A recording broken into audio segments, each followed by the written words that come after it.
गलियारा में उसका बहुत सारे मायने निकल के आता है।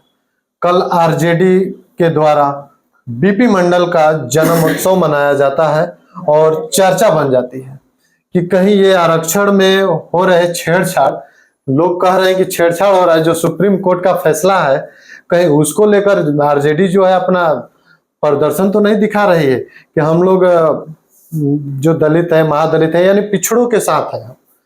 तो इसी संदर्भ में बात करने के लिए हमारे साथ आरजेडी के वरिष्ठ नेता और करहगर विधानसभा के पूर्व प्रत्याशी शंकर कुशवाहा जी हैं और उनसे बात करते हैं। सर, सबसे पहले स्वागत हो आपको हमारे चैनल पे। सबसे पहले मैं आपके चैनल को और आपको बधाई देते हैं कि वर्तमान का जो इशू है उसके संदर्भ में जानने के लिए आप हमारे पास आए हैं। तो सबसे पहले इसके लिए मैं आपको पुनः बधाई दे रहा हूँ। सर, कल बीपी मंडल जी का जन्म दिवस इतना धूमधाम से मनाया, इससे पहले इतना धूमधाम से नहीं मनाया गया जितना कल मनाया गया। क्या माने आप लोग संदेश देना चाहते हैं लोगों को कि हम लोग आरक्षण के हित में हैं? हम लोगों की ये मान्यता है कि जो हमारे समाज के महापुरुष हुए हैं, जिनके प्रयासों के बदौलत आज हमको जो भी सुविधाएं हासिल हुआ है उसको याद करना। उसमें से बीपी मंडल भी एक है जो पिछड़ों को आरक्षण देने की जब बात आई, जब आयोग बनाने की बात आई, तो उनको 1 जनवरी 1979 को जो है सरकार ने जो है जवाबदेही दिया मंडल कमीशन के अध्यक्ष बना करके, और उन्होंने पूरे ईमानदारी के साथ हिंदुस्तान के तमाम राज्यों में जा करके राज्यवार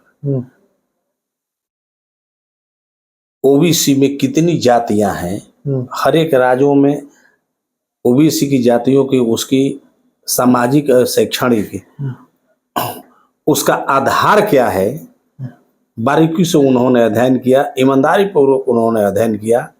और भारत के ओबीसी में 3743 जाति को उन्होंने पता लगाया और 3747 जाति को पता लगा करके उन्होंने ओबीसी के अंदर लाया, मंडल कमीशन जो बना, और उसको पटल पर रखने का काम किया। ये मोरारजी देसाई के सरकार में हुआ था, मंडल कमीशन बना था 1 जनवरी 1979 को। सरकार तब मंडल कमीशन का जब रिपोर्ट तैयार हुआ 1980 में, तो पुनः जो है कांग्रेस की सरकार बन गई। और कांग्रेस सरकार में आते ही फिर हर बार के तरफ जिस तरह के एक बार काका का लेकर आयोग बना था पिछड़ा जातियों के आरक्षण के लिए 1953 में, तो वो भी 25 जनवरी 1953 में बना था और 55 में जो है वो रिपोर्ट आ गया था। उस समय जवाहरलाल नेहरू थे, कांग्रेस की सरकार थी।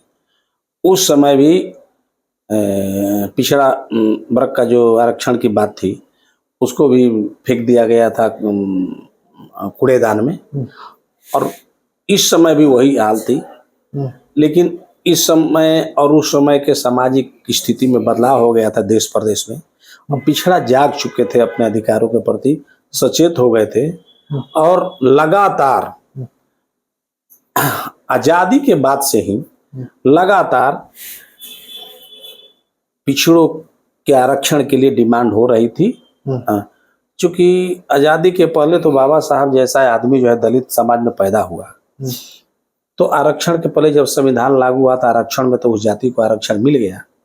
लेकिन ओबीसी की जो जातियां थी, जिसको पिछड़ी जाति जो कहते हैं, यह जो है मनवादियों के शिकार हो गए।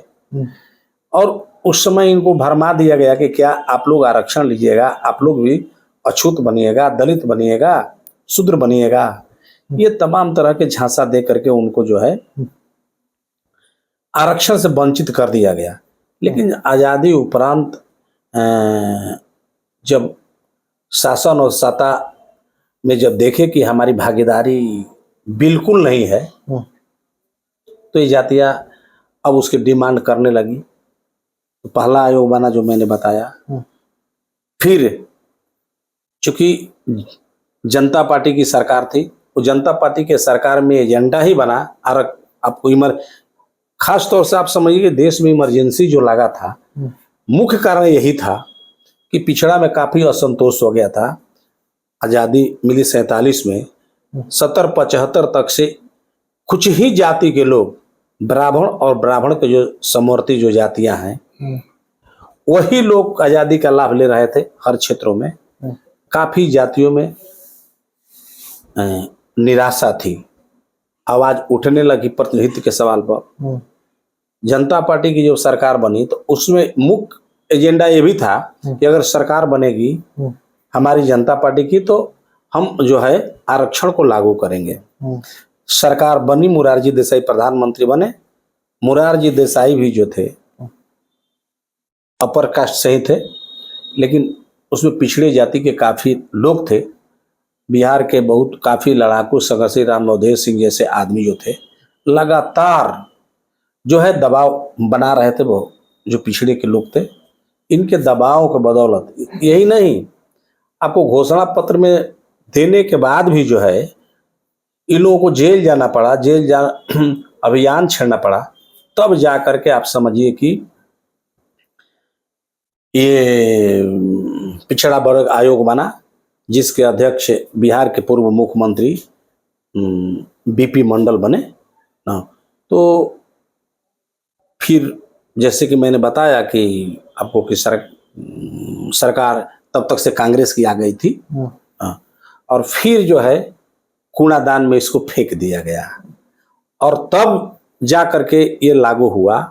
जब पुनः जनता दल की सरकार आई, बीपी सिंह के नेतृत्व में जनता दल की सरकार केंद्र में आई, तब जाकर के काफी जदोजहद के बाद बीपी सिंह की सरकार ने इसको लागू किया।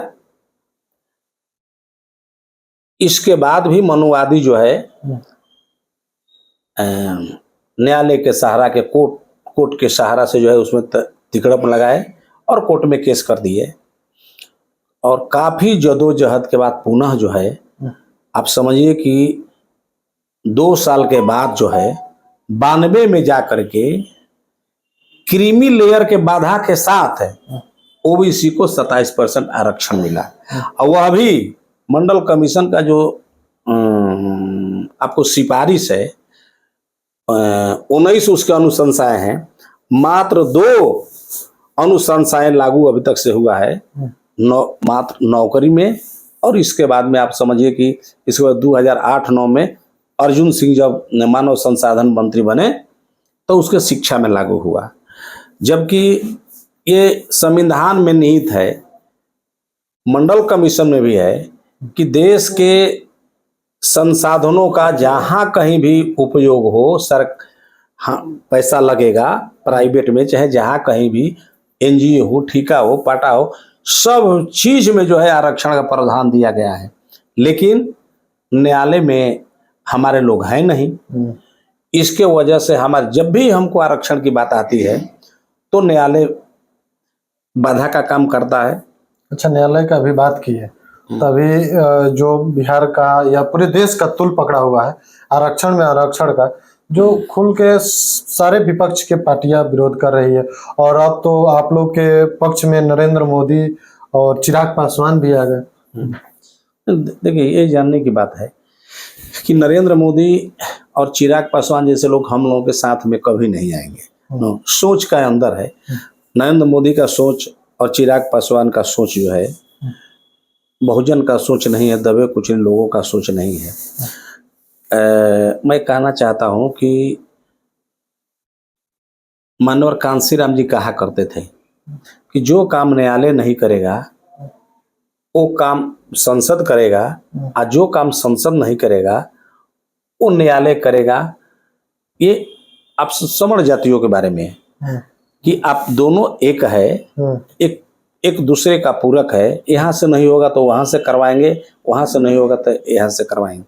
तो ये सोची समझी राजनीति है, और जिस तरह से हिंदुस्तान के 85% लोगों को विभिन्न किताबों के माध्यम से, पुराणों कथाओं के माध्यम से 6700 43 जातियों में तोड़ा गया था, पुनः जो है इस देश में पिछड़ों को, दलितों को तोड़ने की साजिश है और तोड़ करके पुनः जो मनुस्मृति वाला जो राज है उसको कायम करने की इन लोगों की चाल है। लेकिन तब बात है कि अब वह समय बीत गया, अब वो होने वाला नहीं है ना। अब 85% बहुजन जो है अब जाग गया है और 85% बहुजन के हित को नकार करके अब सोचेगा कि भारत के गद्दी पर हम बैठे, यह अब होने वाला नहीं है। यार ये बात कई बार इस देश के बहुजनों ने सरकार को और न्यायालय को याद दिलाने का काम किया है, उसके औकात को बताने का काम किया है। 1918 में जो SC ST जो कानून था, 13 पॉइंट जो रोस्टर है, किसानों का जो आंदोलन है, और हाल फिलहाल जिस तरह से आप देख रहे हैं कि 1 अगस्त को जो SC ST में जो वर्गीकरण का बात आया है, कोटा का जो बात आया है, जिस तरह से लोगों ने न्यायालय के खिलाफ में उतरा है, सरकार हिल गई है, सरकार डुल गई है। और यह लोकतंत्र के लिए सबसे बड़ा खतरा का बात यह हो गया है, लोगों का विश्वास जो है न्यायालय पर से बिल्कुल जो है उठ गया है। यह सबसे बड़े चिंता का बात है। इसमें न्यायालय को सोचना चाहिए। और न्यायालय है क्या, शुरू से हम देखते हैं कि न्यायालय न्याय नहीं देता है, कभी भी न्याय नहीं देता है। खासतौर से SC ST OBC के बारे में न्यायालय जो है न्याय नहीं देता है। अब देखिएगा कि 2019 में आपको EWS आया और 48 घंटा में कानून बनाने से लेकर के आपको सुप्रीम कोर्ट तक से उसको लागू कर दिया है।